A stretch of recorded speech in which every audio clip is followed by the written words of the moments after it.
Just want to say thank you, Randy, for the great introductions. It's a privilege and a pleasure for me to be here in front of you to give the speech.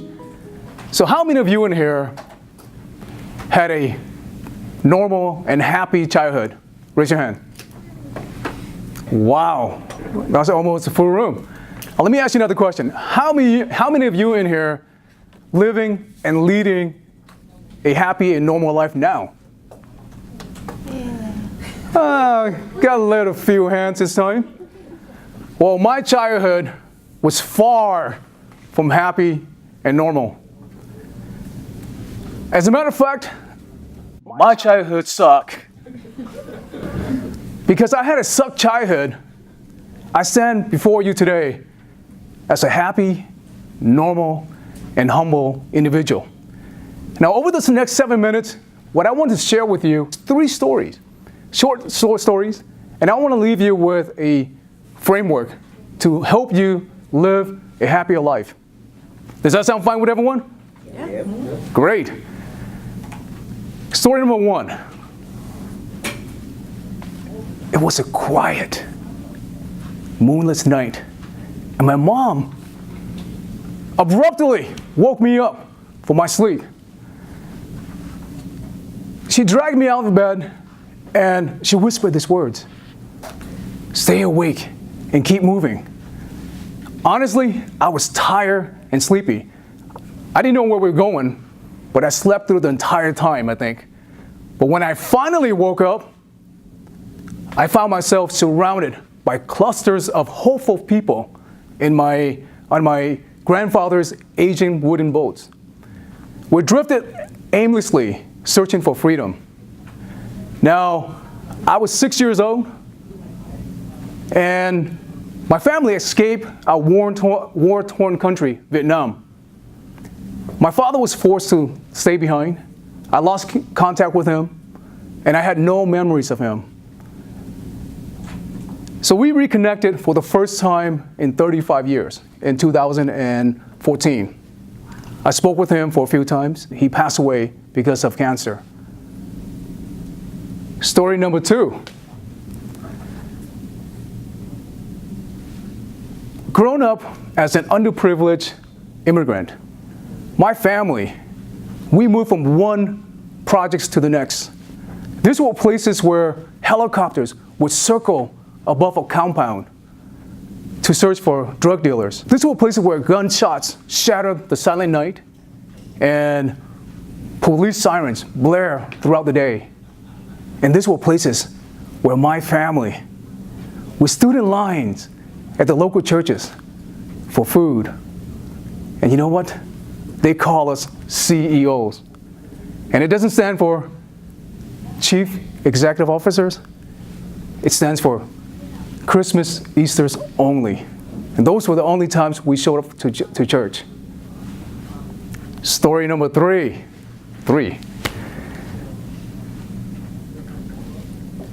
Grown up with a name like Dung Dang and it's a speech problem, stuttering problem. It was a recipe for embarrassment. So my name was Dung Dang when I was growing up. All the kids around the school would make fun of me. They called me Ding Dong, Dingbat, King Kong. And then I had a stuttering problem. I remember one time I walked into the cafeteria for free lunch. So I stood there. Normally I would actually point to the menu. But this time I found the courage. I said, you know what? I'm going to say something this time. So I got up there. It was my turn holding the plate. And I pointed out to the server. I said, I couldn't pronounce the word. The guy looked at me and said, you want to spit it out, son? I'm like, that's right, I want spaghetti, right? So I know what you're thinking. You're thinking, you feel sorry for me. But you know what? You don't have to feel sorry for me. I'm doing pretty good nowadays. Like I said, I'm happy and normal. But I know what you're also thinking. You're thinking, how did a guy like you, with such a background, be able to turn around and live and lead such a normal life today? Now, I want to leave you with a framework that I have. It's called ART. A-R-T. ART stands for accept, reframe, and transition. Now, when you want to change your life, it's more of an art than a science. So that's why I call it art. So art, accept. Accept that your life is not perfect. Accept the reality that life is not perfect.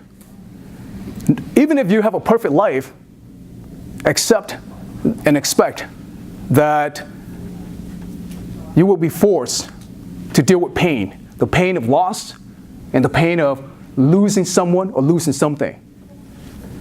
2, reframe. Reframing is about taking an event, taking a situation, and give it a brand new meaning. A meaning that it's really going to help you versus hurt you.